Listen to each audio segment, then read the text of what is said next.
La grabación de este evento. Esta grabación ustedes la pueden encontrar en la página de, de la Alianza, así que vamos a dar inicio. Bueno, un poco abordando el tema de fútbol y ciudad. Cuando hablamos de fútbol, muchas veces pensamos en jugadores, pensamos en resultados o en campeonatos. Pero si miramos un poco más allá, el fútbol también es una forma de leer y de entender la ciudad. Por ejemplo, los clubes, los estadios, las hinchadas e incluso esas rivalidades nos cuentan historias de cómo se van construyendo las identidades, de cómo se ocupan espacios y también de cómo se vive la ciudad. Por ejemplo, no es solo el lugar donde se juega el partido, es también cómo se va construyendo ese punto de encuentro, ese espacio de memoria, ese lugar que transforma la vida urbana. Los días en los partidos cambian respecto a la movilidad, respecto al comercio, el transporte, la forma en la que un montón de personas usan el espacio público. Entonces, vale preguntarse por qué un equipo representa tanto para quienes lo siguen. Muchas veces un club simboliza un barrio, simboliza una ciudad o una manera de entender la vida. Entonces, pensamos que las hinchadas realmente crean un sentido de pertenencia, que construyen comunidad y que convierten ciertos lugares en territorios que están cargados de significado. Al mismo tiempo, este fútbol también refleja muchas contradicciones de nuestras ciudades. Aparecen temas como desigualdades, violencia, exclusión, gentrificación, disputas también por el espacio público, temas respecto a la economía. Es decir, muchos de los problemas urbanos se expresan dentro y alrededor del fútbol. Por eso, más que pensar el fútbol únicamente como un deporte o como un espectáculo, proponemos verlo como un fenómeno social, como un fenómeno urbano, y entender el fútbol en cierta medida es entender cómo funcionan nuestras ciudades. De ahí que planteamos de este conversatorio, fútbol y ciudad, partiendo un poco de la idea de qué nos dice el fútbol sobre la ciudad en la que vivimos. Para esto contamos con la participación de Fernando Carrión y de Marcelo Corti. Voy a proceder a presentarles y también comentarles que cada uno va a tener 15 minutos para su intervención. Y a partir de ello, vamos a abrir un espacio de preguntas, de comentarios. Así que inicio con Marcelo Corti. Él es arquitecto por la Universidad de Buenos Aires, es especialista en planificación urbana y regional y máster en la ciudad, políticas, proyectos y gestión por la Universidad de Barcelona. Dirige una maestría en urbanismo en la Universidad Nacional de Córdoba, en Argentina. Dirige también la editorial y la revista Café de las Ciudades. Marcelo es miembro del estudio Estrategias en Córdoba y de la red de consultoría La Ciudad Posible, que está especializada en planificación urbana, medio ambiente y movilidad. Bienvenido, Marcelo. Te escuchamos. Muchas gracias, Emilia. Y bueno, te cuento que has hecho una perfecta introducción a las cuestiones que pienso plantear en estos 15 minutos y que seguramente Fernando ampliará con más detalle. Veo alguna gente amiga no solamente de esta red, sino, bueno, lo veo a Guillermo Murray, a Gustavo Arrigo, a ambos, bueno, un gran saludo y muchas gracias por estar en esta reunión virtual. Quiero arrancar con una anécdota personal respecto a las discusiones que desde la intelectualidad o desde la cultura a veces se plantean sobre el fútbol, la política, la sociedad y algunas miradas, yo creo que pretenciosamente muy críticas respecto al rol del fútbol en nuestra sociedad, en nuestra cultura, en la política. No con esto quiero, digamos, descalificar esas críticas o, digamos, cuestionar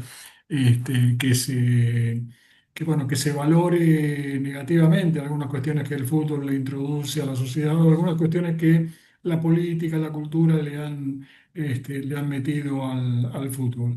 Pero bueno, la anécdota es que cuando yo tenía 13 14 años, digamos, bueno, era un apasionado del fútbol, ya desde muy chiquito, y comenzaba a tener ciertas inquietudes intelectuales, leía cosas, me interiorizaba acerca de, de determinadas cuestiones, leía algo de política, leía algo de actividad social. Y un día, con mis padres en un supermercado, haciendo las compras de la semana, se me ocurrió, digamos, bueno, yo obviamente no participaba, simplemente acompañaba las compras, y se me ocurrió ir a la sección de librería. Y ahí encontré un librito muy chico, pero que me pareció muy interesante. De hecho, es un libro muy interesante. Estamos hablando de hace más de 50 años. Pero bueno, era un libro que tenía que analizaba fútbol, creo que se llamaba Fútbol y Política o Fútbol y Sociedad, y analizaba el fútbol desde un punto de vista cultural, político, social.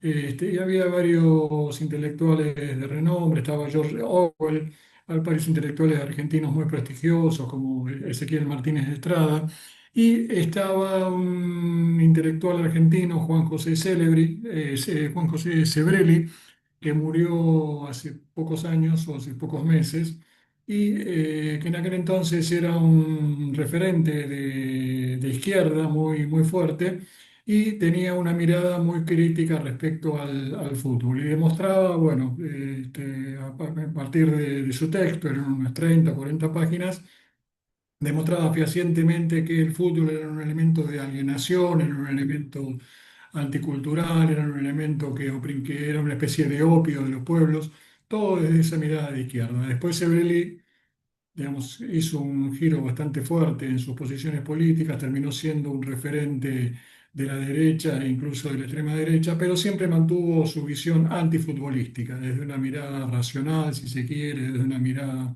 antipopulista, como se lo quiera llamar. Y bueno, la verdad que yo, joven e influenciable, ese libro me influenció bastante por un corto periodo de tiempo. Yo lo atribuyo a que mi equipo, San Lorenzo, mi equipo de toda la vida, en ese momento, justo cuando yo compré el libro, perdió uno o dos partidos seguidos y bueno, la desazón futbolística más los argumentos intelectuales de Sebrelli me hicieron pensar por unos días que bueno, que en realidad que el fútbol no valía la pena, que no tenía sentido, que era un instrumento de dominación capitalista, que no tenía, digamos, más sentido que ese.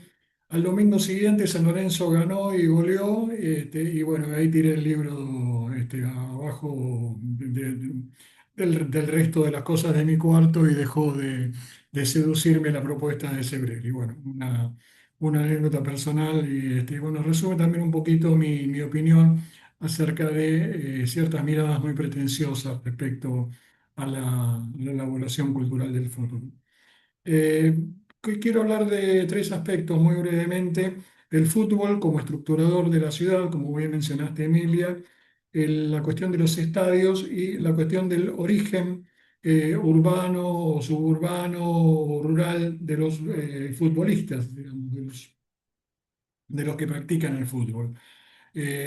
Cuando hablo de la estructuración de ciudad, me refiero, bueno, muy especialmente a que el origen del fútbol, como deporte, en general todos los deportes de masas, pero bueno, el fútbol es el deporte de masas por excelencia, es un origen que coincide bastante con el origen de la ciudad industrial, el origen de la ciudad que yo en otros trabajos he denominado ciudad industrial inmigratoria, ciudad industrial en los países europeos, digamos, a partir de la revolución industrial, digamos, el crecimiento de las ciudades, el traslado de la gente del campo a la ciudad, la nueva conformación de las metrópolis, y que en América Latina se da más o menos para la misma época, fines del siglo XIX, principios del siglo XX. Disculpen el perro del edificio que parece que está celebrando algún gol, no sé si Francia metió un gol o Suecia.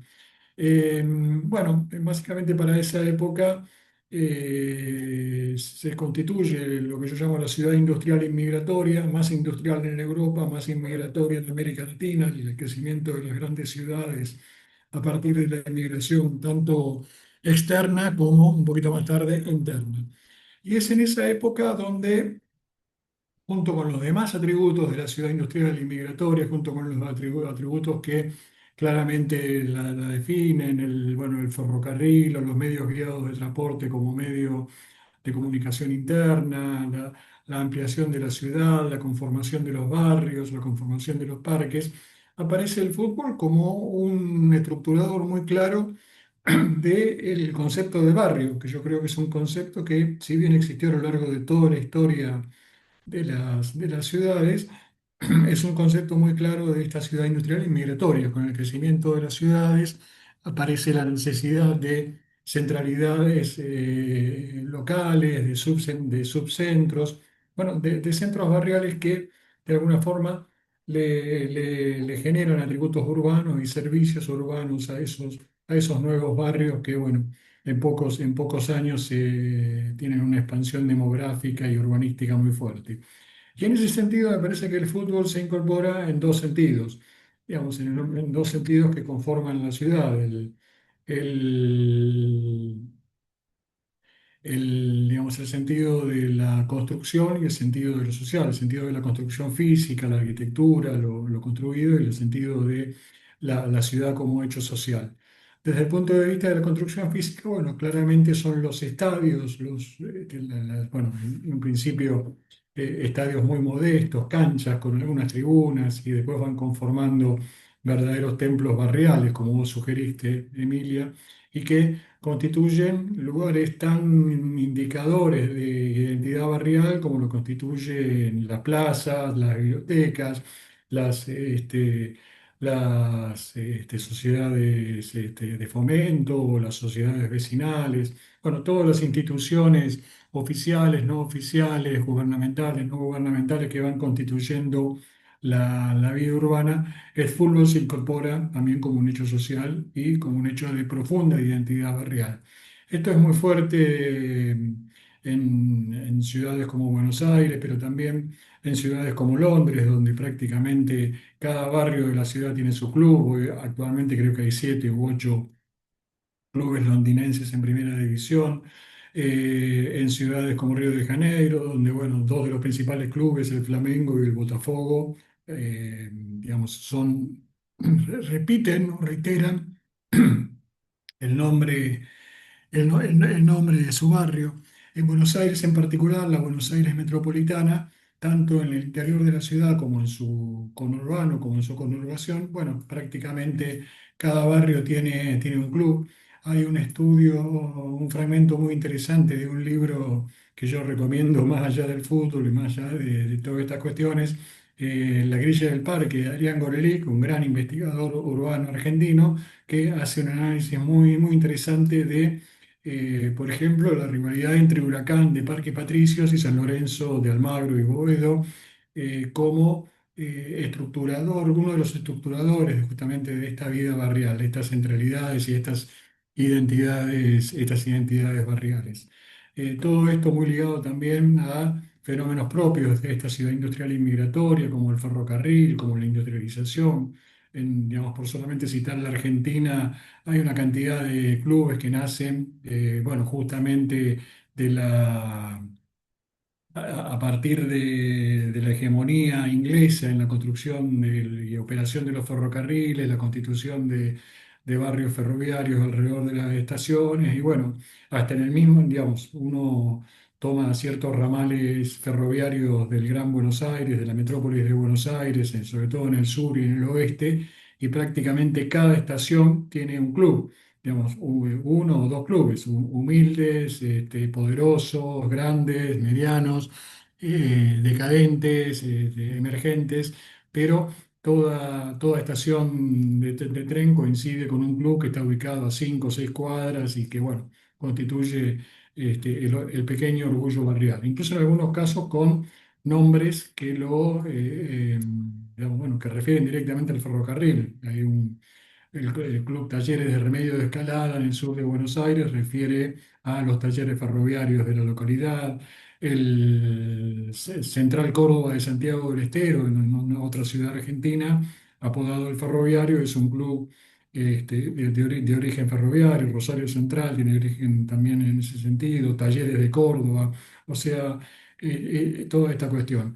Y incluso en algunos casos elementos propios de esta urbanización metropolitana, industrial e migratoria, como la fábrica o como las colectividades inmigrantes, dan origen a clubes.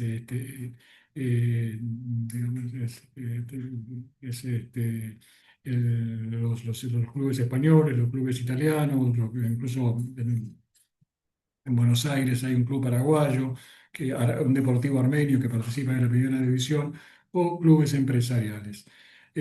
Bueno, básicamente esta idea de que podríamos anotar al fútbol junto con los ferrocarriles, junto con los grandes parques, junto con las grandes centralidades barriales, como uno de los constituyentes estructurales de la ciudad industrial y migratoria que se conformó durante fines del siglo XIX y principios del siglo XX.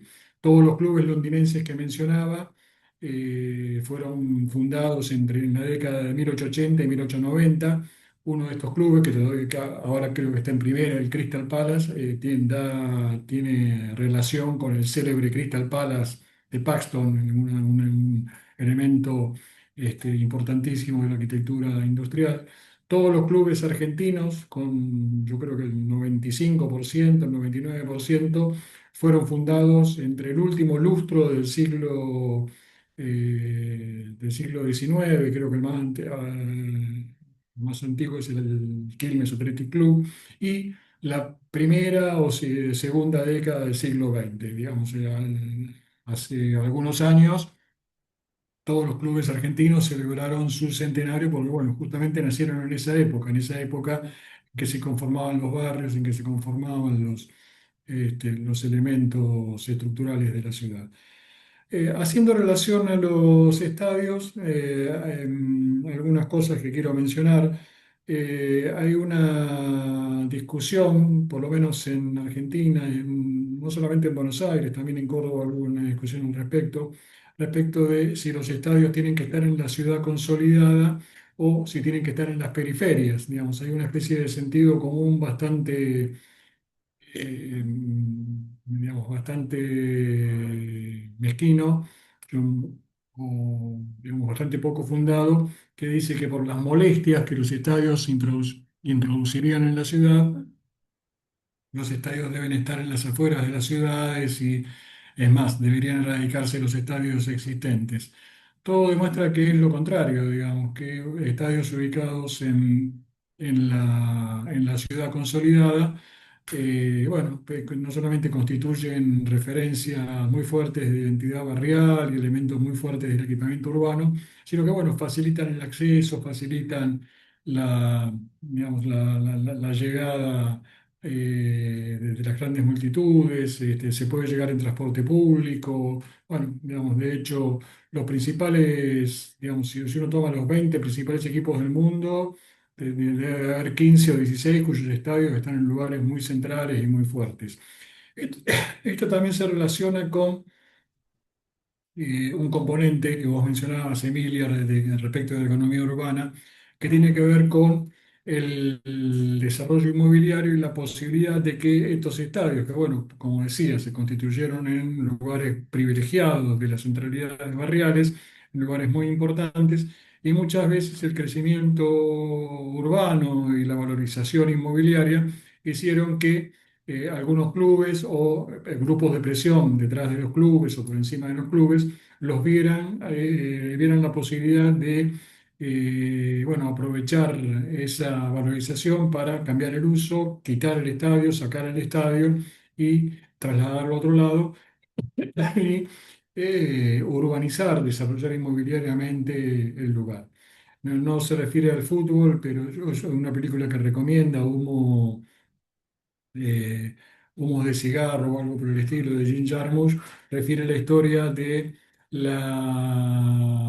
digamos, la venta de la licencia de los Dodgers de Queens o de Brooklyn en Estados Unidos a Los Ángeles y bueno, cómo cambió completamente el barrio con la desafectación del estadio. En otros países, por ejemplo en España, es un tipo de operación muy frecuente, la de erradicar un estadio y trasladarlo para a hacer un desarrollo inmobiliario y de hecho las grandes especulaciones inmobiliarias reciben el nombre de pelotazo porque, bueno, justamente creo que no sé si la primera operación de este tipo fue el traslado de la sede original del Santiago Bernabéu del Real Madrid o alguna de esas, pero fue denominada pelotazo, digamos. Era una típica operación especulativa de erradicar un uso para un desarrollo más fuerte y todavía hoy recibe ese nombre de pelotazo. De hecho, el último pelotazo parece haber sido el del Atlético de Madrid y el traslado del Estadio Calderón, que en cierta forma se justificó por las operaciones respecto a las intervenciones sobre el río Manzanares, pero bueno, que algunos sostienen que tranquilamente podía haberse evitado, ¿no? En el lugar del antiguo estadio se construyó un desarrollo inmobiliario que aprovechó, bueno, no solamente el lugar, sino las transformaciones urbanas. Y otra discusión respecto de los estadios, o otro fenómeno que aparece en los estadios, sobre todo en Argentina, es que algunas ciudades construyen estadios, digamos, en algunas ciudades donde hay tres o cuatro clubes importantes, construyen estadios que pretenden unificar, pretenden en algunos casos grandes estadios, algunos se hicieron con motivo del Mundial de 1978, como el Estadio de Mendoza, en otro fue una instancia política en la década de los 90, el Estadio Único de La Plata. Sin embargo, por ejemplo, en La Plata, los dos clubes importantes de La Plata, Gimnasia y Estudiantes, cada uno de ellos, a pesar de tener un magnífico estadio nuevo, como era el Estadio Único, tenerlo en sentido figurado, porque lo compartían con su clásico rival, prefirieron y desarrollaron digamos, la ampliación y la reforma de sus sedes. De hecho, eran sus antiguas canchas que bueno, se daban como que ya no iban a ser necesarias y sin embargo tanto Gimnasia como Estudiantes procedieron a recondicionarlos y a transformarlos en estadios más humildes, más modestos que el Estadio Único de La Plata, pero bueno, más vinculado a la identidad y al lugar bueno, que las respectivas hinchadas consideran como su templo, como su lugar en el mundo. Finalmente quisiera hablar un poco del origen de los futbolistas en relación a su ubicación en las ciudades. En Argentina había una típica frase que era la del futbolista de potrero, el futbolista surgido en el potrero, que ese potrero en Argentina, no sé si en otros países será lo mismo, el baldío o el lugar sin urbanizar, justamente en esos barrios que se estaban consolidando, siempre quedaba algún baldío, siempre quedaba algún terreno donde no había llegado la urbanización, pero que estaba cercana a los chicos de barrio. Y bueno, los chicos aprovechaban para jugar en ese potrero y ahí bueno, se ganaban muchas habilidades, se aprendía mucho, digamos, se hablaba de jugadas de potrero, de cosas aprendidas en el potrero.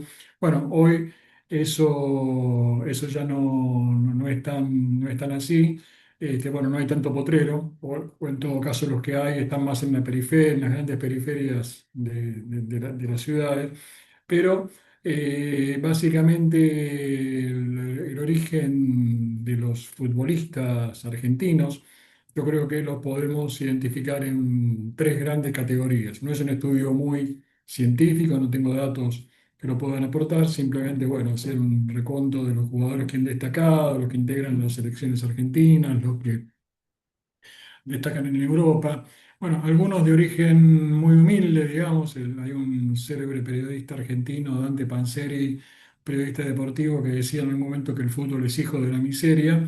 Y bueno, un caso que está estrictamente vinculado, incluso en su nombre, un gran futbolista, Carlos Tevez tiene como sobrenombre el Apache. ¿Por qué lo llaman el Apache? Porque nació y creció en un barrio muy pobre, de vivienda social degradada de los años 70, degradada posteriormente, que por sus características de inseguridad, de degradación, recibió el apelativo de Fuerte Apache. Y bueno, a este futbolista lo llaman el Apache por ese motivo.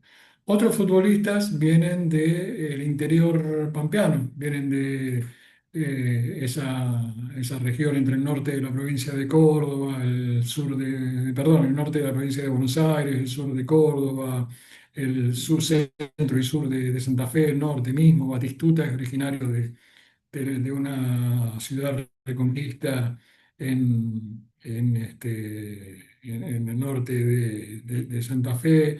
Buena parte de los jugadores de la actual selección argentina son de esos orígenes. Julián Álvarez es de un pueblito de 3.000 habitantes en un entorno rural en Córdoba.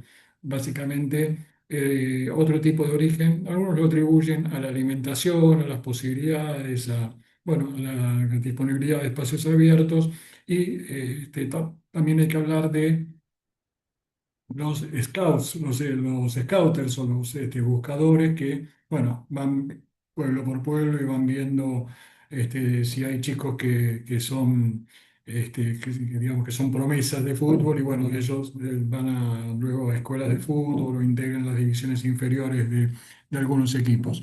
Particularmente Rosario Central y Newell's, los equipos de Rosario se destacan porque, bueno, en buena parte, el 80 o 90% de sus planteles siempre cuentan con jugadores surgidos o de la ciudad o de la región. Y un tercer factor son las pequeñas academias o clubes, de los que destaca el Club Parque de Villa del Parque en Buenos Aires, que, bueno, es también una referencia barrial, de hecho lleva el nombre de su barrio, y es, bueno, claramente un lugar bueno, que ha generado decenas de jugadores de gran envergadura, comenzando por uno de los más grandes de todos. Ahora como argentino, digamos, me cuesta decir que no es el más grande, pero digamos, sigue siendo el más grande. El otro más grande también es argentino, pero más actual. Diego Armando Maradona surgió de ese club y con Maradona quiero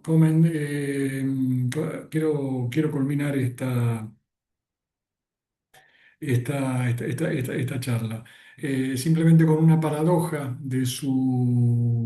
digamos, de sus ubicaciones urbanas, de su nacimiento, de su desarrollo y de su lamentable muerte. Creo que es una verdadera parábola urbana, o una verdadera parábola metropolitana. Maradona nace en un barrio muy humilde del sur del Gran Buenos Aires, digamos, sobre el riachuelo, digamos, por fuera de la ciudad de Buenos Aires, Villa Fiorito. Nace y crece en ese barrio. Él tenía un chiste muy dulce que dice que, bueno, que vivían en una casa tan chica, los hermanos dormían tan juntos que soñaban los mismos sueños, porque, digamos, la cercanía los hacía soñar las mismas cosas. Cuando regresa a la Argentina después de su experiencia internacional, se establece en Villa Devoto. Su barrio en Buenos Aires era Villa Devoto, que es un barrio de clase media, en algunos casos de clase media alta, pero bueno, un típico barrio abierto de la ciudad de Buenos Aires. Ahí también surge otra famosa frase de él, una vez que se pelea con con un rival en un partido, le hacen una declaración, le dicen que el rival lo quiere buscar para pegarle, y él dice, bueno, yo no tengo ningún problema, que me venga a buscar en la esquina de mi casa, en Habana y Segurola. Es una frase que quedó para la eternidad y que, bueno, tiene una connotación urbana.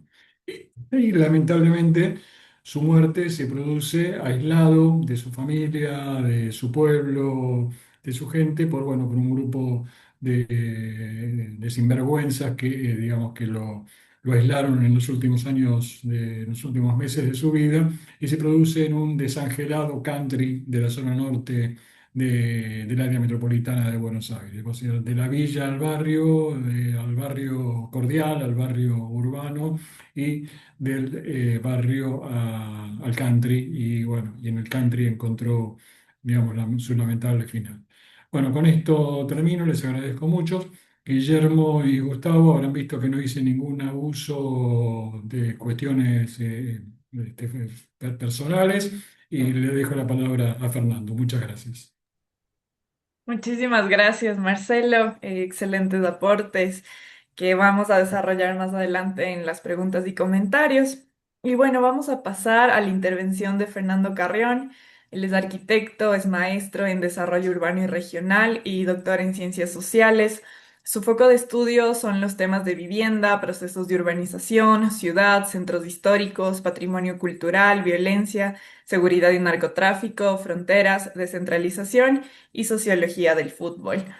Fernando ha desempeñado como consultor de organismos multilaterales y como docente universitario. Fue también director de ciudad, de Flaxo, de la planeación municipal. También fue ex concejal y asesor del municipio de Quito. Bienvenido, Fernando.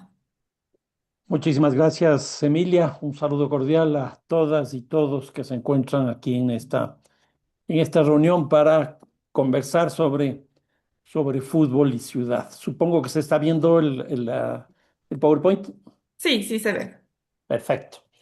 Son 7 ideas y espero que no sean más de 3 minutos cada idea. Uno, el fútbol tiene una territorialidad y eso es muy importante tener en cuenta porque el fútbol se ha construido en el espacio a lo largo del tiempo. No es que el fútbol que tenemos hoy día es algo que siempre existió, eso no es así. Su origen tuvo múltiples espacios y formas. Uno fue el fútbol que no se llamaba fútbol, obviamente, en China, otro en Mesoamérica, principalmente en México y también en Grecia. Pero ¿qué es lo que ocurrió? En 1863, en Londres, se aprueban las 17 reglas que cambian absolutamente todo y nace el fútbol moderno. Y entonces, ¿qué es lo que ocurrió con estas reglas? Que el fútbol se hizo un modelo que puede ser replicado y que tiene características propias, únicas, que hace que se pueda generalizar, se puede exportar y se puede entender. Y es muy interesante porque estas 17 reglas hacen, por ejemplo, en términos del espacio, una definición clara entre el adentro y el afuera, que antes no existía porque todos jugaban bajo una lógica bastante caótica, pero con estas 17 reglas se delimita el terreno en el cual se juega. Y al hacer esa delimitación, se especifica claramente quiénes están dentro, porque también se establece que son 11 jugadores, y quiénes están afuera. En un caso son jugadores, en el otro caso es la afición, es el hincha, etcétera. Pero también dos cosas adicionales con las 17 reglas. Uno, se establece la justicia, porque aparece el arbitraje, el árbitro, y también aparecen las sanciones que tienen que establecerse. Y por último está el tiempo, que es otra cosa muy importante. Las dos dimensiones físicas quedan establecidas, tanto el espacio cuanto el tiempo, los 90 minutos. Entonces, estas 17 reglas, además de definir ya explícitamente este deporte, lo que hace también es crear una institucionalidad y la crea prácticamente de manera inmediata. Y esto es muy interesante porque en nuestros países se fue construyendo la institucionalidad desde lo local, lo nacional y posteriormente lo mundial. Entonces, por ejemplo, en el caso local del Ecuador, nosotros teníamos y tenemos todavía las asociaciones provinciales de fútbol que forman parte de la Federación Ecuatoriana de Fútbol. Y el nombre de la provincia donde yo vivo, que es la provincia de Pichincha, donde está Quito, la capital, se llamaba AFNA, era Asociación de Fútbol No Amateur. Es decir, la única característica es que era profesional, es decir, no amateur, ni siquiera tenía el nombre de la provincia. En el caso del Guayas, sí era la Asociación del Fútbol del Guayas. Después se crea la Federación Ecuatoriana de Fútbol, que eso modifica sustancialmente porque pasa a un segundo plano lo nacional y crece lo nacional y luego ya nos insertamos en términos internacionales de la FIFA y empezamos ya a tener una presencia mucho más significativa. Aquí hay 3 fechas que son importantes. Una, 1904, cuando se crea la FIFA. La segunda es 1974, cuando llega Joao Belange a la presidencia de la FIFA y llega con una definición que en el propio discurso de posesión de la presidencia de la FIFA, él dice, vengo a vender un negocio llamado fútbol a nivel mundial. Y entonces aquí hay dos consideraciones del cambio del fútbol. Por un lado, lo que significa el tema económico, que entra ya con mucha fuerza, y la segunda es la entrada de África y Asia, principalmente los países que más interesaban por el desarrollo económico que tenían. Y luego el año 2015, con la entrada de Infantino, que es después de la gran crisis en términos de la corrupción, y eso hace que el fútbol se vaya hacia todo el mundo y que además el tema central de la FIFA sea el tema económico. Es decir, hay un proceso de territorialización del fútbol que va desde lo local hacia lo global. Lo segundo, y aquí voy con Marcelo, lo segundo es la revolución industrial. ¿Y por qué nace con la revolución industrial? Porque el mundo se urbaniza gracias a la industria. El proceso de la revolución industrial hace que las ciudades crezcan y que el número de ciudades crezcan. Y en esto mucho tiene que ver la industria porque se transita de la zona rural hacia la zona urbana. Y en ese caso, el fútbol moderno se formaliza en Londres, lo que hablábamos hace un momento, de las 17 reglas, en 1863. Y entonces, aquí, ¿qué es lo que ocurre? Pasamos de un juego caótico, porque no tenía ninguna norma, ninguna regla, estos tres que les decía hace un momento, era fundamentalmente rural ese tipo de actividad. No había ni tiempo ni espacio definido, ni número de jugadores siquiera. Y todo eso termina definiéndose con las 17 reglas. Y a partir de ese momento, el fútbol se hace urbano por un lado y por otro lado se hace de origen popular. Y esto gracias a dos determinaciones. Uno, el mundo industrial, es decir, las fábricas, porque las fábricas son las que empiezan a generar el fútbol, y también los colegios. Y entonces eso hace que el fútbol se juegue principalmente en el tiempo libre, que no sea en la jornada laboral, ni tampoco sea en la jornada escolar. Y entonces el fútbol se empieza a jugar en las tardes o fundamentalmente en los fines de semana, como hasta hace poco tiempo ocurría a nivel mundial. Y es muy interesante porque con esto de las 17 reglas, Inglaterra empieza a exportar su modelo económico, cultural, político y deportivo. Y aquí hay una cita que a mí me parece muy interesante de Eduardo Archetti, que es argentino, que dice, los deportes de origen británico son concomitantemente con la modernización, la construcción de estados nacionales y la internacionalización creciente de los intercambios económicos, sociales, culturales en el siglo XIX y comienzos del XX. En otras palabras, la presencia de Inglaterra fue absolutamente determinante para que el fútbol entrara en América Latina y empiece a desarrollarse. Y lo interesante es que América Latina llega y se desarrolla en las ciudades. Es decir, para nosotros casi siempre fue el fútbol una actividad absolutamente urbana. La tercera idea es que este proceso de urbanización fue relativamente rápido y eso fue creando una reminiscencia rural del fútbol. Y aquí hay dos ejemplos que me parece muy importantes. Respondiendo a la pregunta de dónde jugamos incluso hoy día el fútbol. Por ejemplo, en la Argentina se juega en la cancha, que es una palabra quechua, que eso es muy interesante. Y la palabra cancha lo que quiere decir es que es un cercado que tiene una carga de ruralidad muy fuerte y de afirmación de lo criollo. Entonces, en la Argentina se juega en la cancha, que es una palabra quechua. Y en España es muy interesante porque en España se juega en el campo. Entonces, por ejemplo, el caso del Real Madrid juega en el Camp Nou, en el Campo Nuevo. Y acá están construyendo su estadio, están terminando la construcción de su estadio, que es justamente el Camp Nou. Y aquí lo interesante es el nombre de las hinchadas del Barça, que el nombre es culé. Culé es culo, que ustedes ven ahí en la foto de la derecha. La gente que llegaba al estadio desde fuera, que era básicamente la ruralidad, lo que se encontraba es con esa imagen, la gente sentada y lo que se veía era la espalda y los culos. Y por eso quedó con el nombre de culé. Y entonces, esa es una cosa muy interesante.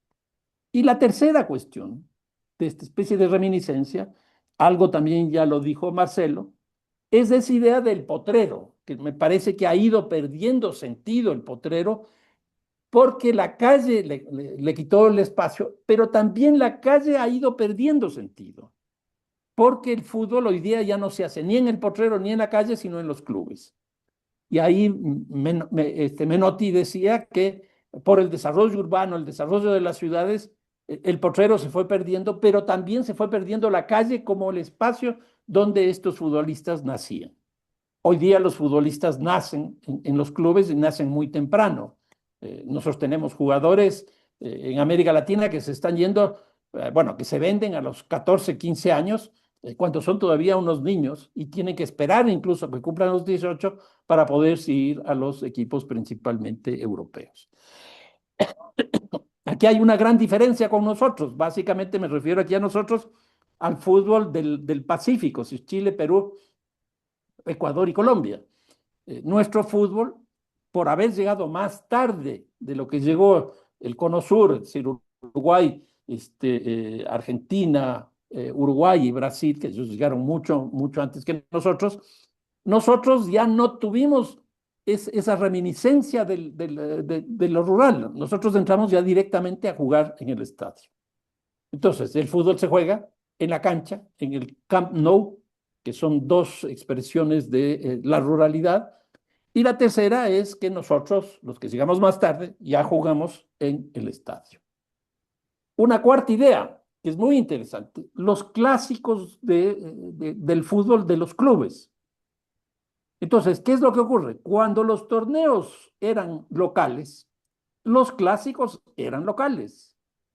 Y aquí tengo algunos ejemplos. Por ejemplo, en España era Real Madrid, Atlético de Madrid. Podríamos decir el Barça y el Español. Los clásicos eran eso. O en el caso del Ecuador, Barcelona y Emelec. O en el caso del Brasil, en Río de Janeiro, Fla-Flu, Flamengo y Fluminense.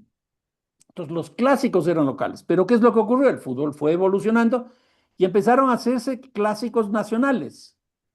Y entonces esto ya depende, el clásico, del tipo del patrón de urbanización que sea. Por ejemplo, en los países donde hay una macrocefalia urbana fuerte, como es el caso de Argentina, Uruguay y Chile, los clásicos nacionales son locales. En Argentina, River y Boca. En Uruguay, Peñarol y Nacional. Y así tenemos sucesivamente. ¿Por qué? Porque el peso que tiene una ciudad sobre el resto. Luego tenemos países bicefálicos. Y entonces, en este caso, los clásicos nacionales son de las dos ciudades principales. Por ejemplo, en mi país, Liga de Quito, Barcelona de Guayaquil. ¿Por qué? Porque los universos simbólicos de la Liga son de la sierra, mientras los del Barcelona son de la costa, de Guayaquil en un caso y el otro caso de Quito. Y eso es lo que pasa también en España con el clásico Barcelona-Real Madrid. Cuando tenemos países pluriurbanos, los clásicos terminan siendo mucho más difusos, como ocurre en Brasil, como ocurre en Colombia, como ocurre en Inglaterra. Entonces, los clásicos también definen condiciones específicas de las ciudades. En quinto lugar, el fútbol de clubes y de selecciones también tiene condiciones distintas. Las selecciones terminan representando a los países y participan en los mundiales, que ahora también hay mundiales de clubes, pero recién tenemos uno que se hizo también en los Estados Unidos. Pero ¿qué es lo que ocurre? Con los clubes no representan a países, sino que representan a ciudades. Y entonces, aquí, ¿qué es lo que tenemos? El caso de los nombres de los equipos. Manchester, que tenemos Manchester United y Manchester City, pero los dos representan esa ciudad y con dos formas distintas. El caso de Barcelona, de Barcelona, de Barcelona, el caso del Deportivo Quito en Quito, el caso de Roma en Roma, el caso de Monterrey en Monterrey, y así sucesivamente. Entonces, los nombres de las ciudades terminan siendo los nombres de los equipos y por lo tanto terminan representando a esa colectividad urbana. Una segunda característica es que tenemos, y algo de eso también habló Marcelo, es que muchos clubes no representan solo la ciudad, sino representan los barrios.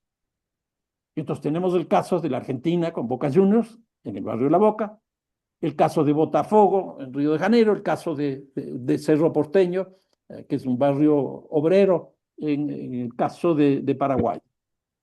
Pero no solo eso, no solo que son clubes, no solo que son barrios, sino también empresas. Y aquí tenemos ejemplos muy claros. Emelec en Guayaquil, Bayern en Alemania, Cruz Azul en México, Sporting Cristal, que es el nombre de una cerveza, también tenemos eso en el Perú. Entonces, hay como tres determinaciones de los clubes que se originan en ciudades.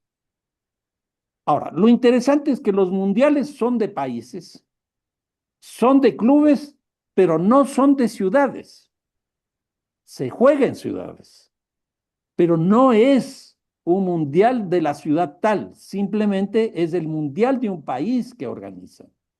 Y ahí juegan clubes, juegan países, pero las ciudades reciben un impacto muy importante. Una sexta condición que me parece que es muy importante es que los festejos de los clubes son urbanos. Entonces, los grandes triunfos de clubes y selecciones se festejan en los hitos urbanos más significativos de las ciudades más importantes.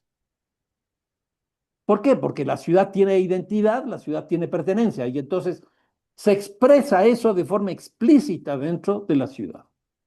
Entonces, se logra un campeonato nacional o internacional y lo primero que se tiene es un recorrido por la ciudad. Y el recorrido es por lugares emblemáticos, que son algunas plazas, las avenidas, los monumentos, que incluso cada club ya tiene más o menos establecido un recorrido.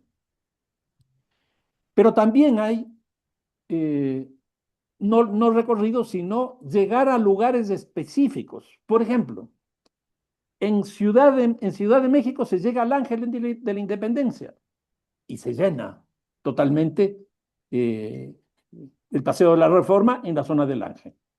En el caso de Buenos Aires, que es la imagen de arriba a la derecha, es el caso del Obelisco. Y es muy interesante porque ahí se festejan clubes, se festejan las selecciones, se festejan los resultados más interesantes en términos deportivos. Y en Madrid tenemos dos lugares, que eso es interesante porque tenemos dos equipos. El caso de el Real Madrid festeja en las Cibeles y el caso del Atlético de Madrid en la Fuente de Neptuno. Pero de todas maneras, esa lógica del festejo en términos urbanos sigue estando muy, muy presente. Y lo último, el séptimo punto. Los grandes eventos deportivos generan proyectos de ciudad. Y entonces aquí es muy interesante porque estos grandes eventos deportivos son locales, pero locales. Es decir, tienen una combinación de lo global y lo local. Y producen cambios significativos en las ciudades. Yo estuve hace un poco más de un mes en Ciudad de México y se sentía de una forma impresionante ya el impacto que estaba produciendo el mundial que hoy día estamos jugando. Pero aquí quizás tenemos los ejemplos más interesantes. Uno, los Juegos Olímpicos que se realizan generalmente en una ciudad. Los Juegos Olímpicos sí son de ciudades. El Campeonato Mundial no es de países. Entonces, los Juegos Olímpicos de Barcelona en el año 92 produjeron un proyecto de ciudad, de la ciudad de Barcelona de una manera impresionante. Y fue justamente a partir de los Juegos Olímpicos que Barcelona, la ciudad de Barcelona, se proyectó hacia el mundo porque era el momento de la emergencia del proceso de globalización a nivel mundial. Entonces, el caso de Barcelona fue muy claro. Un segundo caso que es muy interesante es el de México, el de Ciudad de México. ¿Y por qué? Porque Ciudad de México ha organizado tres mundiales, uno en el 70, otro en el 86, el 70 con Pelé, el del 86 con Maradona y el que estamos viviendo ahora con Messi. Pero también organizó un Juego Olímpico, el Juego Olímpico en el año 68. Y entonces, ese año 68, los Juegos Olímpicos, y el 70 del primer campeonato mundial que organizaba México, por ejemplo, se construyó todo el periférico de Ciudad de México. Y ahora que estuve, como les digo, el aeropuerto era un cambio impresionante, muchas avenidas estaban en un proceso de transformación, estaban incorporando las ciclorrutas, el metro estaba en un proceso de adecuación, etcétera, etcétera. Entonces, siempre estos grandes eventos generan proyectos de ciudad que están atrás. Ahora, ¿qué es lo que ha pasado con los campeonatos mundiales? Y con esto voy terminando. El primer campeonato mundial fue de una ciudad, en 1930 en Montevideo. En esa época no habían eliminatorias, sino que era simplemente por invitación. Y entonces se hizo en Montevideo. Hoy día es imposible que se ocurra. ¿Qué es lo que va a ocurrir cuando se cumplan los 100 años, que es el próximo mundial, en el 2030? Vamos a tener un mundial que se van a realizar no en una ciudad, sino en 3 continentes: América Latina, Europa y África. Y van a ser en 6 países, que es Argentina, Paraguay y Uruguay. En Europa va a ser España, eh, Portugal y en África, Marruecos. Y entonces, es otra cosa. Aquí el impacto ya no es tan fuerte como unos Juegos Olímpicos, pero sin duda va a tener un impacto, por ejemplo, en todo lo que significa la movilidad, qué sé yo, aeropuertos, metros, avenidas, etcétera. Cambios en los estadios, sin duda. Hoy día me parece que los estadios tienen que llegar a tener más o menos 80.000, una capacidad para 80.000 personas. El tema de los hoteles, el tema de la recreación, etcétera, etcétera. En otras palabras, estamos viviendo en estos 100 años un cambio fundamental de una ciudad a 6 países y 3 continentes, cosa que nunca se había hecho esto antes. Y termino simplemente con esta cita de Rodolfo Araceli, que dice: es perfecta la palabra gol, como la palabra pan, como la palabra luz. ¿Quién hizo la palabra gol? Sí, ya sabemos que proviene del inglés goal, que significa objetivo, que significa meta. En otras palabras, el fútbol tiene un objetivo muy grande, que es cruzar la meta, que es meter un gol.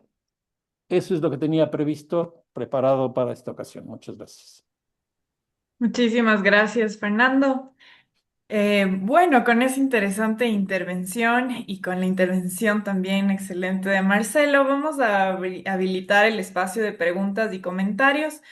Pueden levantar la mano o si es que hay alguna dificultad al respecto, podrían también escribir en el chat o abrir directamente el micrófono e intervenir. Así que el espacio es suyo y les escuchamos.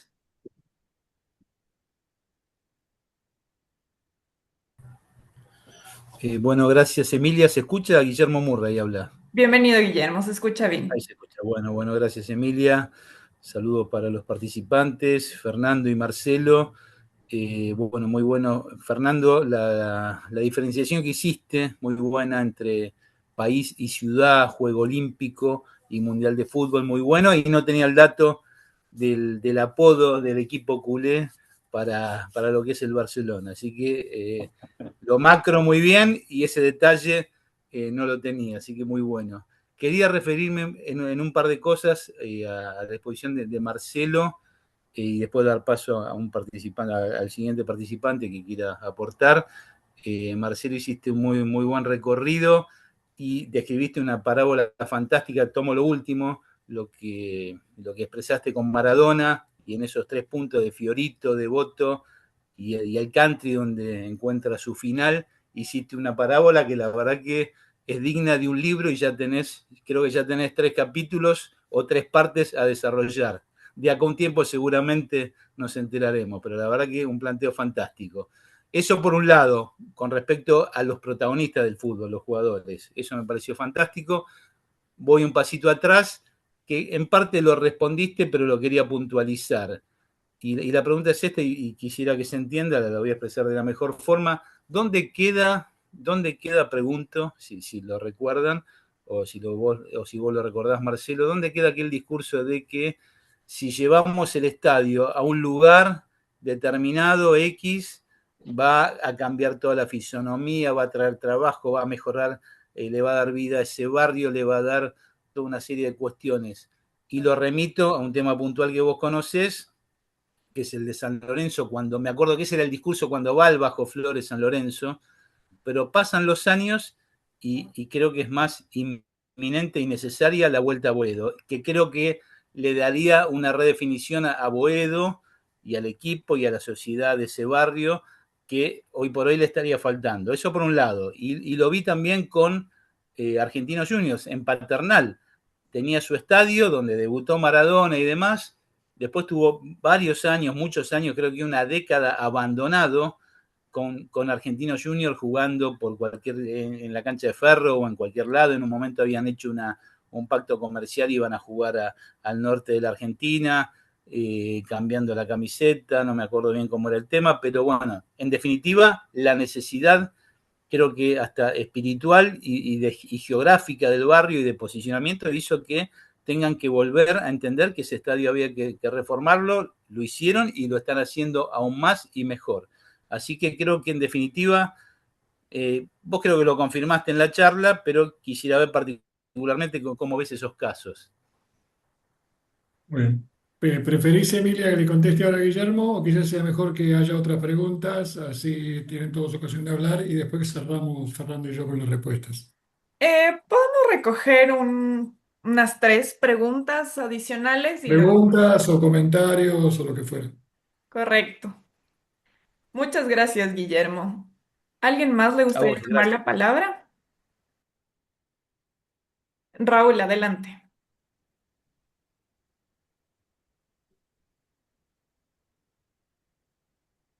Saludo a todos. Principalmente la pregunta para el arquitecto Fernando Carrión. El proyecto de ciudad que se desarrolló, tuve la oportunidad de ser dirigente en esa época, 1986. El proyecto de ciudad que se hizo para el estadio de Laucas. Recuerdo que había un arquitecto argentino que me estaba asesorando y decía que los estadios, después de ciertas décadas, no era necesario construirlos tan grandes, porque el fútbol, los estadios se iban a hacer de elitismo. El pueblo iba a ver tras de la televisión. Entonces, ¿hacia dónde voy? ¿Qué tanto aportó el proyecto de Ciudad del Estadio de Lauca, que usted bien lo conoce, quisiera poner en contexto? En el Ecuador, en Quito, existen 2 equipos, Liga y el Lauca, que son como decir River y Boca. ¿Qué tanto hace 40 años ya, y en la actualidad desarrolló la ciudad? ¿Y qué tanto es que los estadios sigan creciendo como de 80, 100 mil, si cada día se va a hacer más elitista y menos acceso para el pueblo? Para el arquitecto Fernando Carrión, muchas gracias. Muchas gracias, Raúl. Muy bien, tal vez unos 2 comentarios más. Veo que Hernán, adelante. Muchas gracias. A mí me causó mucha curiosidad la relación de los espacios paradigmáticos o simbólicos de las ciudades con el fútbol.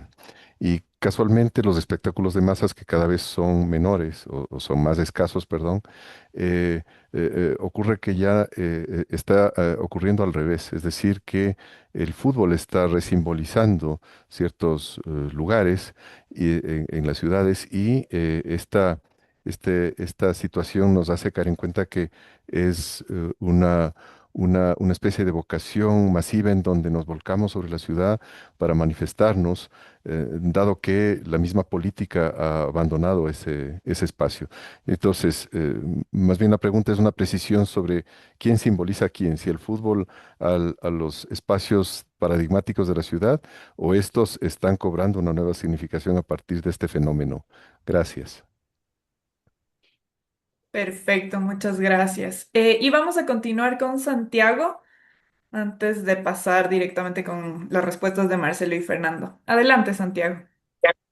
¿Qué tal? Buenas tardes. Gracias por los aportes de esta conferencia, de esta reunión por Zoom. Bastante agradables de escuchar y bastante nutritivos, sobre todo las exposiciones de Fernando, que sabemos que es un gran conocedor del tema urbanístico y del tema de la sociología del fútbol. Quería preguntarle a Fernando, el tema en Ecuador y en Quito, sobre todo, por ejemplo, hoy no tenemos las futbolistas que salgan de las ciudades de Quito, como, por ejemplo, antes había muchos futbolistas profesionales, pero hoy no salen. Y en esa medida, ¿qué incidencia pudo tener la urbanización? ¿Sí? Era lo primero que y la segunda era cómo influye la feudalización del fútbol en la construcción de los imaginarios urbanos. Perfecto, muchísimas gracias, Santiago. Vamos a escucharle primero a Marcelo con sus reflexiones. Adelante, Marcelo. Bueno, muchas gracias, Emilia. Gracias, Guillermo, por traer el tema de la Vuelta a Boedo, que yo creo que es un tema paradigmático acerca de esta relación entre club, barrio, ciudad, conformación. Eh, eh, sí, coincido. Yo no sé si fue tanto, digamos, a ver. Hay dos discursos respecto a por qué San Lorenzo se fue de Avenida La Plata y, bueno, para los que no son de Buenos Aires, bueno, un lugar muy característico de, de la ciudad, del barrio de Boedo, que es un barrio muy mencionado en el tango, conocerán el tango de San Juan y Boedo, Sur, y demás, y se traslada a un espacio entonces, y todavía hoy, entonces inhóspito, en la década, digamos, en la década del 90, hoy ya bastante más poblado, pero bueno, con muchos signos de degradación urbana, con un asentamiento informal digamos, muy fuerte, con muy buenas características de un lugar en que la gente tiende a escaparse más que a congregarse. Eh, Esas dos teorías, una es la que más apoyamos los hinchas de San Lorenzo, que es que bueno, nos sacó la dictadura, la última dictadura militar argentina, que con la excusa de que por ahí iba a pasar una autopista y que se iba a abrir un centro comercial y demás, combinó al club a trasladarse a su nueva ubicación en el Bajo Flores, que de hecho sea de paso tampoco es tan lejana a Avenida La Plata, son 20 cuadras, pero digamos, es un paso muy evidente de de la ciudad consolidada a la ciudad degradada o en consolidación o con, bueno, con muchos problemas de periferia.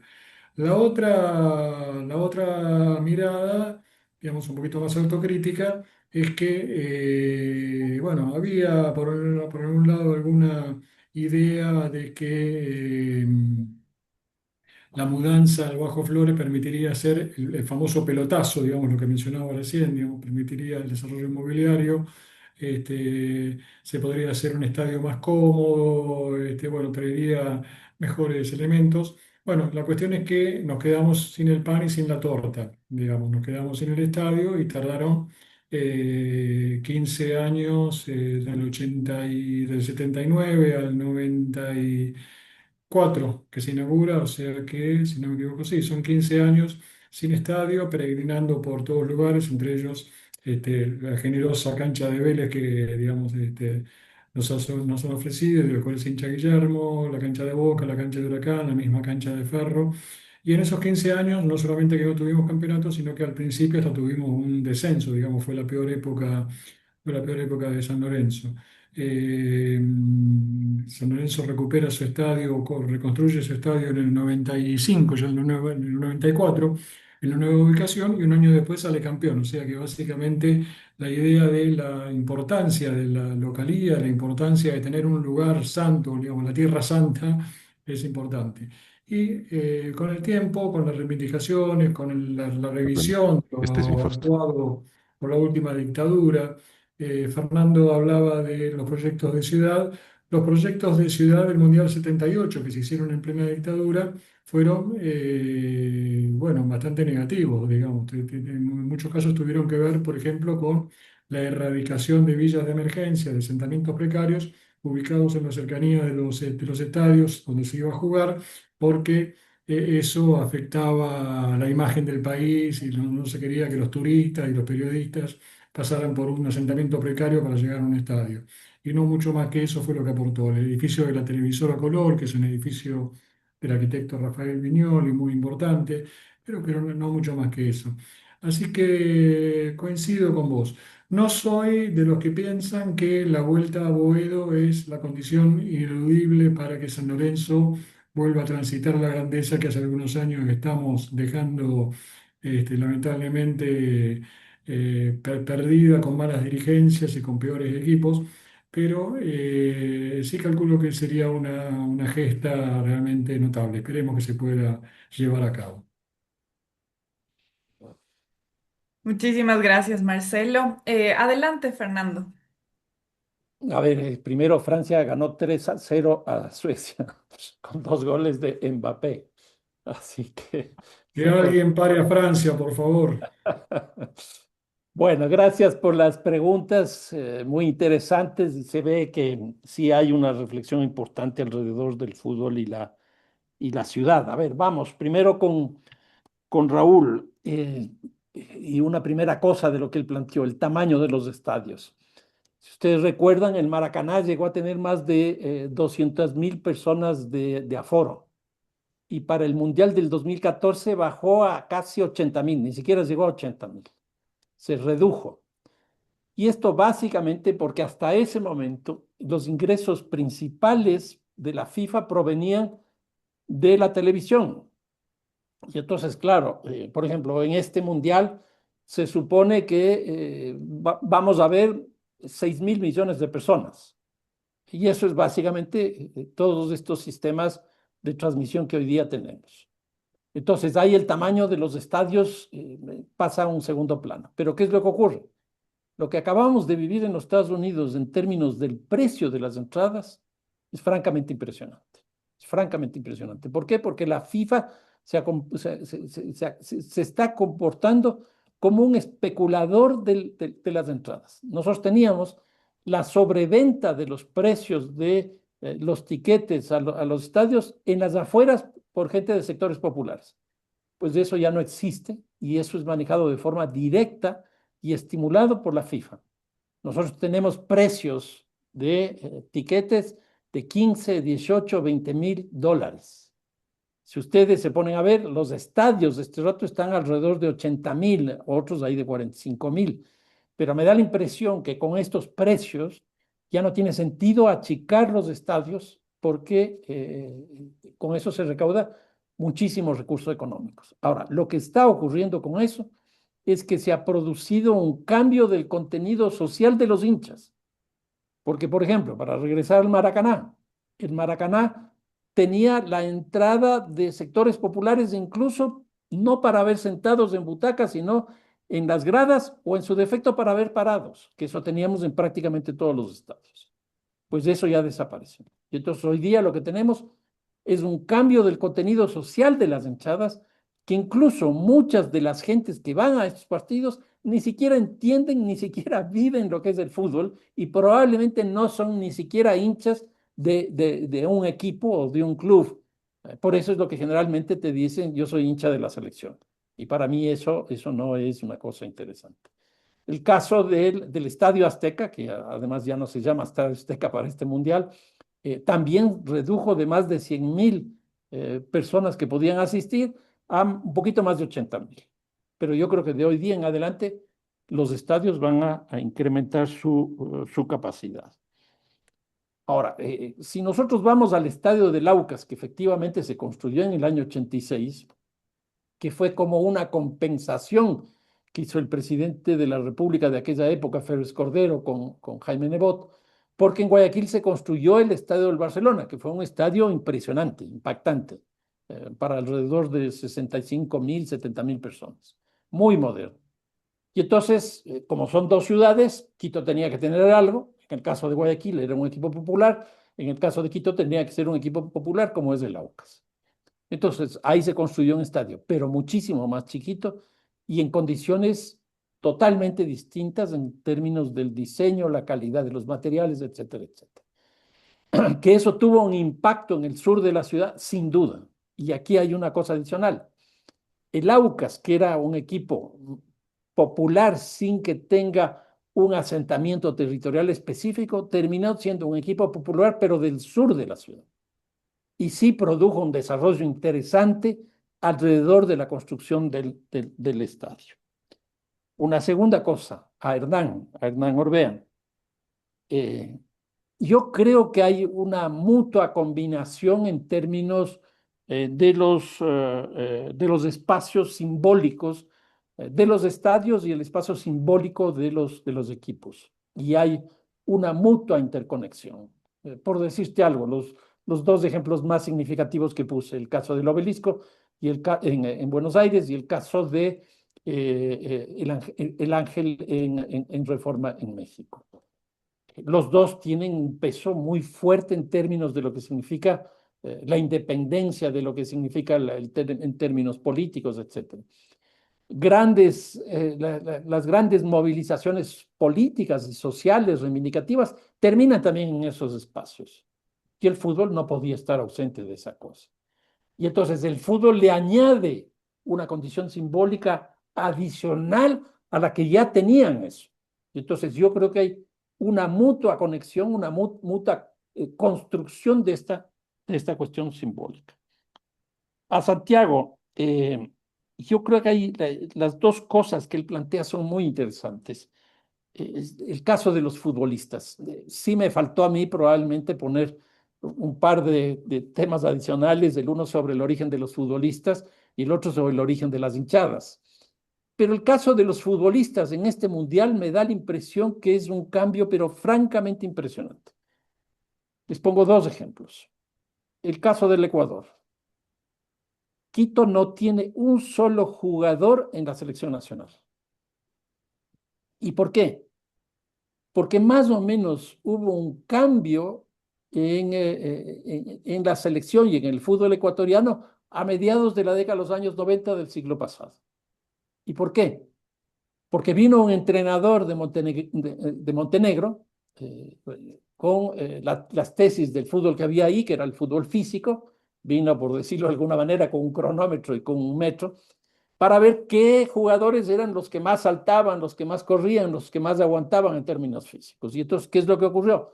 Apareció esa cosa que hoy día se denomina el biotípico, el biotipo del futbolista. Y el biotipo del futbolista ecuatoriano es afrodescendiente.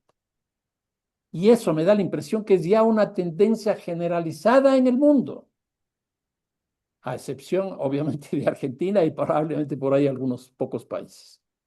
Pero ¿qué es lo que estamos teniendo? En estos 16 avos, los que se clasificaron del África, para el Mundial fueron 10 equipos y pasaron 9, solo uno se quedó. El fútbol africano es una cosa impresionante. Entonces, el caso del Ecuador no tiene un solo jugador de Quito, ni tampoco de la Sierra hay 2 jugadores, pero el resto son de Guayaquil, de Esmeraldas, de Manabí, etcétera, donde están surgiendo estos futbolistas. Y lo paradójico de esto es que todos esos futbolistas se forman en Quito, o la mayoría de ellos se forman en Quito, y logran que sus equipos tengan los resultados más interesantes. No así los equipos, los clubes de donde provienen ellos. Entonces, esa es una cosa interesante. La segunda, que es el segundo ejemplo, es el caso del Real Madrid. El Real Madrid tampoco tiene un solo futbolista en la selección española. Aquí la cosa es distinta. ¿Y por qué el Real Madrid no tiene? Porque el Real Madrid es la selección del mundo. Entonces, lo que estamos teniendo es una diferencia muy fuerte entre lo que son clubes y lo que son selecciones. Nosotros nos vanagloriamos este rato de tener 4 o 5 futbolistas jugando en las mejores ligas del mundo. Pero si nos ponemos a ver de los 48 equipos, selecciones que están en este mundial, la mayoría están jugando ahí. Y son básicamente las ligas europeas. Entonces, los clubes europeos se han convertido en selecciones del mundo, que cuando pasan a las selecciones, la cosa cambia notablemente. Entonces, yo creo que eso de los futbolistas y su origen es muy interesante y hay que trabajar porque me parece que eso ha cambiado notablemente. Eso es lo que podría decir. Perfecto, muchísimas gracias, Fernando. Em, Quizá hay otras preguntas, otros comentarios. Pueden habilitar sus micrófonos, pueden levantar la mano. Y mientras tanto, también les voy a compartir en el chat la página web de la Alianza Urbstic, quien organiza este conversatorio. donde ustedes pueden encontrar ahí también la página de YouTube y los eventos que se realizan. Aquí van a encontrar la grabación de este conversatorio. Yo quiero, mientras tanto, hacer un comentario sobre lo que mencionaba Fernando del desplazamiento de los sectores populares de los estadios por una nueva camada de hinchas o pseudo hinchas. Hay gente que habla de la gentrificación de los estadios, digamos que, bueno, digamos, lo que antes eran, así como en las ciudades se dan procesos de gentrificación, donde barrios de sectores populares, estos sectores son desplazados y viene gente de clase media, media alta en, en los estadios que, bueno, eran el lugar, por algo en Argentina, una de las tribunas se llaman la popular, digamos, se hacía la diferencia entre la popular, o se hace la diferencia entre la popular, donde la gente lo ve parada, como decía Fernando, y la platea. Y bueno, esto se está perdiendo de alguna forma, no solamente por el precio de las entradas, sino por esta transformación, digamos, del fútbol en un espectáculo que ya es bastante distinto del fútbol tradicional. Y para mí, el símbolo más fuerte de todo esto es cuando, lo estamos viendo mucho en el Mundial, cuando enfocan a una chica o un señor o un grupito de un equipo que está perdiendo un partido, parece con cara de angustiado, se ven en la pantalla del estadio. Empiezan a saludar, se ríen, se señalan, miran qué bueno que está. Entonces, bueno, yo como hincha de fútbol, si mi equipo está perdiendo, o si está ganando, o si estoy interesado por el partido, obviamente, lo que menos me importa y lo que menos ganas tengo es de saludar a una pantalla. Pero bueno, es un nuevo tipo donde la experiencia, como se dice ahora, la experiencia de ver el partido es distinta a lo que era, digamos, en la antigüedad. Se mantiene, obviamente, siempre va a haber gente que tiene esa pasión y esa negación a todo lo que no sea lo que está pasando en la cancha de fútbol, pero creo que es muy notable esta tendencia. Creo que Ana Raquel tenía alguna, levantó la mano, ¿no? Sí, adelante, Ana Raquel.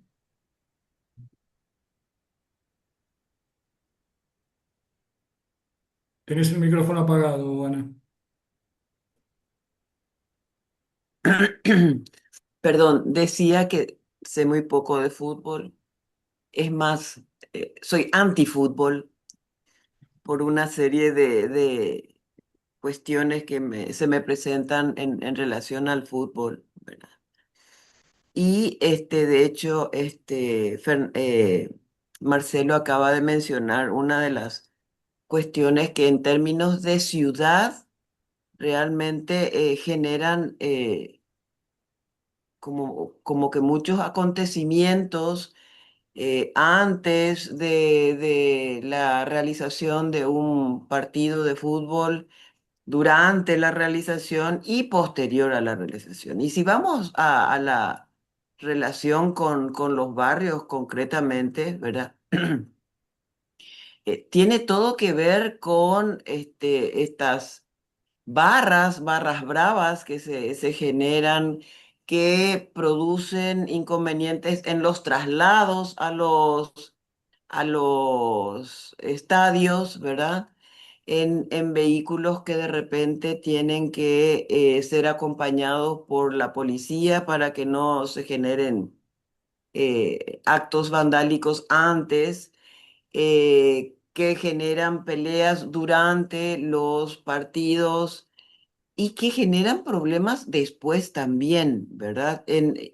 Y que influyen fundamentalmente en todo lo que es la vida vecinal eh, de las familias que viven en los alrededores de los estadios, fundamentalmente. Aquí el principal estadio de Asunción está en un barrio que era absolutamente tradicional, el barrio Sajonia, ¿sí? Con familias muy antiguas, que realmente cada vez que hay algún partido en el estadio, bueno, o cierran todas sus puertas o definitivamente tienen que ya no salir porque luego no tienen forma de salir de sus casas, digamos, ¿verdad? Eso como una cuestión. la criminalidad básicamente que se genera y los vandalismos que se generan en relación a al desarrollo de los partidos, ¿verdad?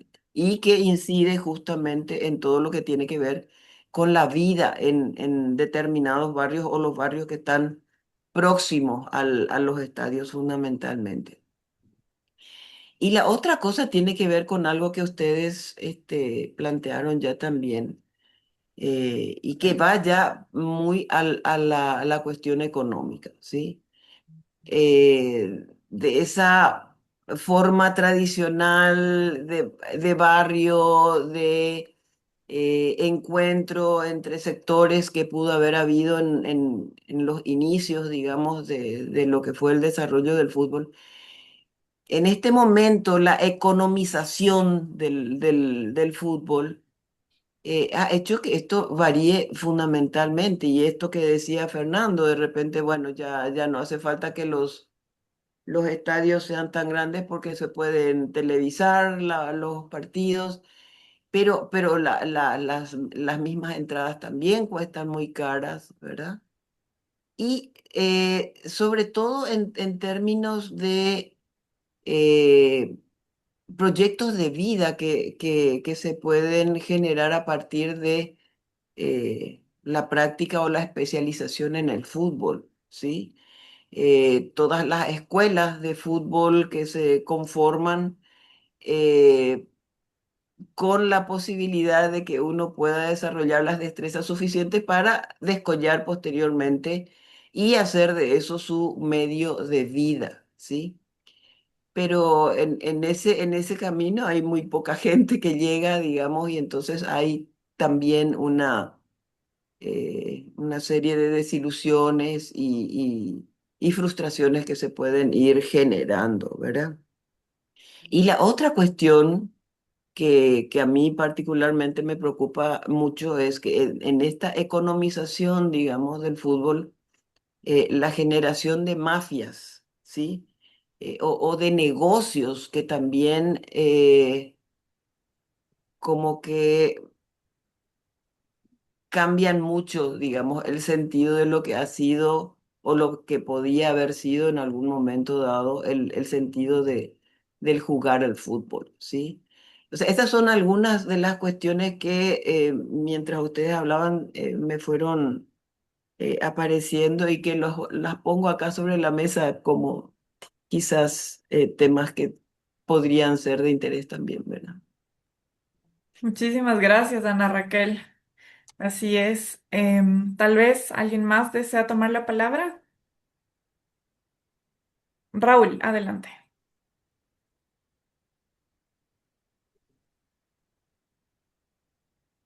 El micrófono está apagado.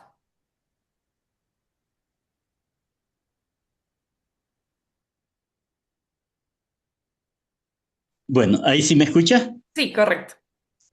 Ya, muchas gracias.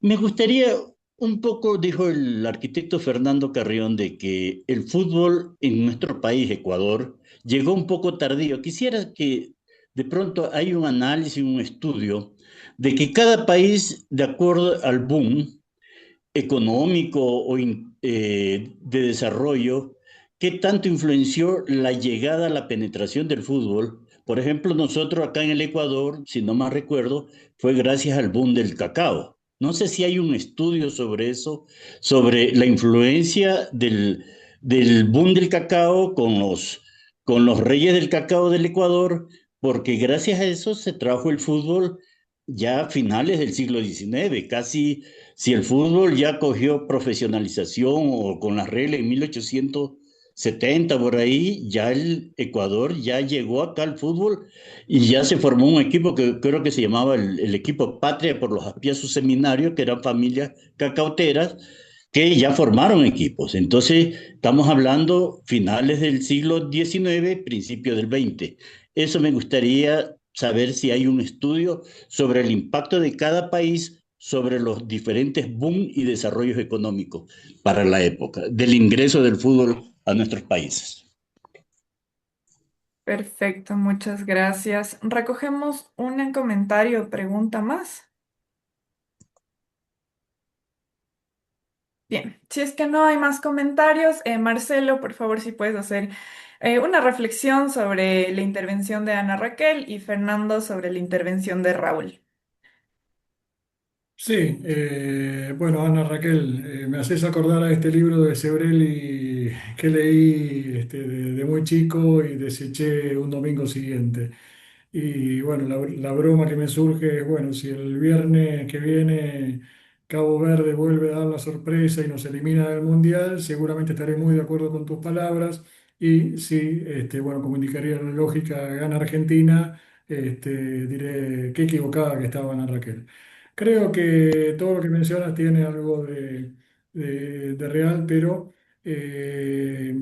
bueno, son fenómenos que son concomitantes con cualquier fenómeno de masas. El fútbol es el fenómeno de masas por excelencia, así que obviamente no puede estar ajeno a estas cuestiones. Son fenómenos que no aparecen, que no creo que hayan aparecido en los últimos años solamente, digamos, no lo quiero citar como referencia histórica, pero en Peaky Blinders, la serie inglesa de un grupo familiar mafioso de Inglaterra en la primera mitad del siglo XX, uno de los negocios era manejar las apuestas y para eso amenazaban a los árbitros y hay un capítulo muy impresionante donde ahorcan a un árbitro porque se negaba a dirigir el partido tal como ellos querían. Eh, Creo que bueno, son bueno, la misma fábrica de frustraciones que puede ser las ilusiones que muchas veces las familias depositan en los chicos para, digamos, no solamente satisfacer su deseo de jugar al fútbol, sino la ilusión de que, bueno, cuando crezcan van a ser estrellas y me van a salvar. Bueno, creo que lo mismo se puede decir del cine, de la televisión, de los espectáculos de masa, de la música. Digamos, hay una cantidad de cuestiones que exceden al fútbol. Obviamente no, digamos, yo creo que digamos, la gente que amamos el fútbol, bueno, preferiríamos, bueno, y queremos que el negocio de las barras bravas que mencionaba sea erradicado. Yo creo que el tema de las barras bravas queda más en la órbita de lo de lo que Fernando maneja muy bien, que es el tema de seguridad ciudadana y digamos, de comercialización, de especialización de las mafias. Son realmente mafias, trascienden su supuesto origen, digamos, de simpatía por un club de fútbol y son los que dominan, bueno, nuevamente el barrio, la ciudad, son peleas territoriales básicamente por quien vende droga o por quien maneja ciertos negocios, o por quien maneja incluso negocios secundarios como bueno, el control de los estacionamientos en la calle o ese tipo o la reventa de entradas. Creo que bueno, son temas que eh, bueno, son obviamente temas que el fútbol debiera encarar. No creo que a medida en que no esté dentro de su conveniencia económica o dentro de sus objetivos económicos, las actuales dirigencias, sobre todo las dirigencias internacionales del fútbol, estén muy preocupadas. Les va a preocupar seguramente erradicar la violencia de los estadios, pero más, digamos, no por una cuestión ética, moral o de proteger al 99% de los hinchas que vamos a la cancha para alentar a nuestro equipo, sino porque, bueno, arruina el negocio. Entonces es un tema que yo creo que pasa por ahí. Lo mismo, bueno, las expectativas, creo que también tiene que ver con digamos, las realidades económicas. Digamos, hay una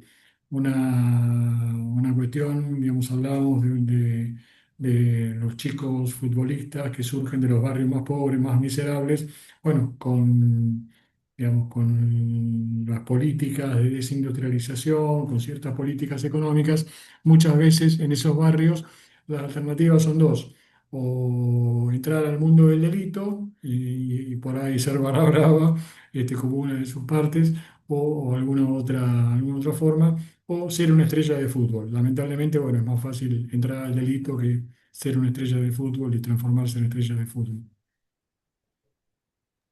Muchas gracias, Marcelo. Adelante, Fernando. A ver, respecto de Ana Raquel, dos cosas, ¿no? La violencia en el fútbol en América Latina es parte de la violencia de América Latina. Si nosotros vemos que la tasa de homicidios promedio en estos 26 años, es decir, en este siglo, América Latina tiene alrededor de 20, 21 homicidios por 100.000 habitantes. Eso significa que es el continente más violento del mundo y respecto del promedio del mundo es 4 veces más. Entonces, el fútbol no tiene por qué ser una excepción. Y yo creo que aquí hay que tener en cuenta que la violencia en el fútbol no solo se expresa en los partidos de fútbol, porque lo interesante de las 17 reglas que hablaba es que terminaron por procesar la violencia que se realizaba dentro del espacio donde se juega. Y eso es principalmente por la presencia de las reglas, por la presencia de la justicia, por la presencia de los árbitros, etcétera. A pesar de que todos odiemos a los árbitros, yo creo que eso ayudó a bajar. Lo que ocurrió después es que la violencia pasó del campo donde se juega a las gradas, pero ahí tuvimos la experiencia de los hooligans, principalmente en Inglaterra, en Gran Bretaña, y ese proceso se empezó a reducir notablemente a la violencia, al extremo de que esa violencia de los hooligans ya no existe. Y ahí cambiaron los estadios. Los estadios cambiaron también no solo por el tema de las entradas, del precio de las entradas, sino también por el tema de la seguridad. Entonces, hoy día hay unas normas muy específicas del el número de entradas y salidas que tienen que tener los estadios, el hecho de que tiene que haber asientos para que la gente que entre con su tiquete que está numerado con el número del asiento donde va a ver el partido. Y hoy día en el Mundial ya ni siquiera se puede vender afuera porque es la FIFA la que vende eso.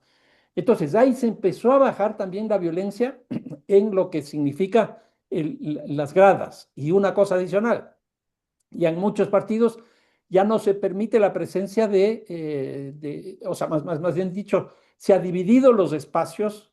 Antes todos iban al mismo lugar del un equipo y del otro equipo, pero desde los hooligans se dividió. Unos van a un espacio, otros van a otro estadio, y se ha llegado al extremo incluso de que ya no se aceptan eh, hinchas de visita, con lo cual eso también ha tendido a bajar. Ahora, ¿qué es lo que ocurre? La violencia en el fútbol tiene mucho que ver con la violencia en los estadios, en la sociedad. Por poner un ejemplo, el caso del fútbol del Cono Sur, como decía, tiene mucho de origen barrial. Y entonces la organización barrial tiene mucho que ver con las barras bravas, porque provienen del mismo lugar. Y entonces ahí hay una sincronía entre un tipo de violencia, que es la violencia del barrio, la violencia de la residencia, con la violencia del estadio. Eso, por ejemplo, nuevamente, en el área del Pacífico no existe porque lo nuestro proviene principalmente, por ejemplo, de instituciones. El caso del Ecuador proviene de la Universidad Central, como es mi equipo, Liga Deportiva Universitaria, o la Universidad Católica, o el Nacional, que es de las Fuerzas Armadas, etcétera, etcétera. Y entonces eso hace que las violencias también terminen siendo distintas. Y la segunda cosa, lo de la FIFA. Yo creo que la FIFA está viviendo un proceso de transformación impresionante. Yo voy a dar una conferencia el próximo viernes básicamente sobre el Mundial como un hecho social total. Y ahí voy a analizar lo que es la FIFA. La FIFA ya no es una federación. Se llama Federación Internacional de Fútbol Asociado. ¿Una federación qué es? Es una suma de asociaciones. Entonces aquí lo lógico es que la FIFA asume 111 asociaciones nacionales. Pero eso ya es una cosa secundaria. Yo creo que este rato la FIFA es una plataforma como es Uber, como es Airbnb, porque Uber no tiene un solo vehículo y tampoco tiene un solo conductor de vehículo. La FIFA no tiene una sola selección, no tiene un club, no tiene un estadio, no tiene un jugador, etcétera, pero gana todo. ¿Por qué? Porque hoy día está en la nube. Y entonces aquí ha aparecido este concepto que está siendo muy discutido de el esclavismo feudal que se origina en la nube. Y yo creo que algo de eso está pasando con la FIFA. Y creo que este rato la FIFA es impresionante porque sin tener absolutamente nada, en este mundial se va a llevar 15.000 millones de dólares, que es francamente una cantidad inaudita. Y en el caso de Raúl, sí, él tiene toda la razón. El fútbol llegó principalmente a Guayaquil y a la costa, una familia Wright que trajo del Perú principalmente. Y hay algunos historiadores que han trabajado y justamente la relación que él planteaba entre el cacao y el fútbol, o los señores del cacao y el fútbol, porque ahí se produce lo que se produjo también en Inglaterra cuando se aprobaron las 17 normas, las 17 reglas, y es que las fábricas empezaron a promover eso como una forma de publicidad de sus negocios, que eso se mantiene hasta el día de hoy, y sus empleados y trabajadores eran los futbolistas. Y entonces algo parecido ocurrió acá. No fue similar a lo que pasó en el Cono Sur, que ahí, bueno, Marcelo sabe más y algo ya lo dijo, llegó con las inversiones inglesas. Entonces eran los ferrocarriles, eran la minería, etcétera, etcétera. En el caso nuestro fue más bien una traída expresa de nosotros hacia acá. Y sí, hay efectivamente eso. Y es tardío la entrada del Pacífico en general, es decir, de Chile, Perú, Ecuador y Colombia, frente al inicio más bien bastante inicial que ocurrió principalmente en Uruguay, Paraguay, Argentina y Brasil. Muchísimas gracias, Fernando. Siguiendo un poco lo que nos comentaba respecto a su intervención el día viernes, voy a compartir brevemente la pantalla para contarles para quienes estén en Quito que nos pueden acompañar el viernes 3 de julio a las 4 de la tarde en el Salón de Afiches de Flaxo para la intervención acerca del fútbol como un hecho social total. Y bueno, luego la idea es ver el partido de Argentina. Así que están cordialmente invitados, invitadas. Y bueno, antes de cerrar, quizá brevemente mencionar que, como veíamos al inicio y como hemos visto a lo largo de todo este conversatorio, el fútbol está atravesado, el fútbol y las ciudades están atravesados por múltiples dimensiones. Entre esas también es importantísimo pensarle en clave interseccional entre género, edad, clase, raza, desigualdades funcionales. Todas estas dimensiones impactan las ciudades, impactan la dinámica en la que se experimenta el fútbol, pero también en la que se produce ciudad.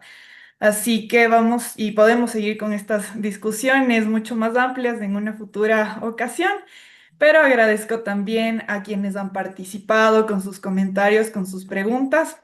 Y bueno, con eso cerraríamos la sesión de hoy, así que tengan una excelente tarde o noche donde se encuentren. Muchas gracias. Gracias, Emilia, Fernando y Marcelo. Gracias. Muchas Abrazo para gracias, todos Emilia, ustedes. Fernando, Marcelo y todos. Gracias. Gracias, gracias. Chao, chao. Gracias, cerramos sesión.